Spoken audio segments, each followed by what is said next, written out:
Hi යාළුවනේ කොහොමද ඔයාලට අපි හරක් මස් එකක් හදාගමුද? මුලින්ම හරක් මස් එක හොදලා ගන්න. ඒකට මිරිස් කුඩු දාන්න. ඊට පස්සේ මම මිරිස් කුඩු జాතියක් තියෙනවා. ඒක සැරයි ගොඩක් ඒකත් දාගන්න. කහ කුඩු. ඊට පස්සේ ලුණු දාගන්න. ගම් මිරිස් කුඩු හෙන්දක් විතර දාගන්න. ආයෙ සරක්කු. ඊට පස්සේ උඩට කලවම් කරන්න. කලවම් කරලා දෙහි ටිකකුත් ඒක මිරික ගන්න. ඒක දෙහි දැම්මම මාර පුදුම රසක් තියෙන.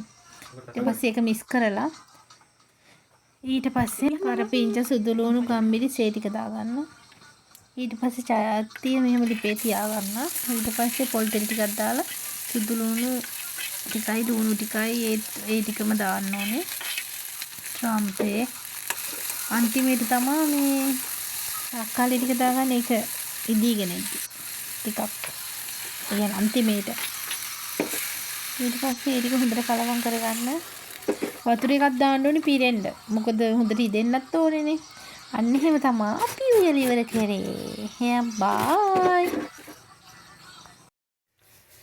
ඔයාට තරකින් මේව ටිකක් දාලා හදන්න දෙන්න.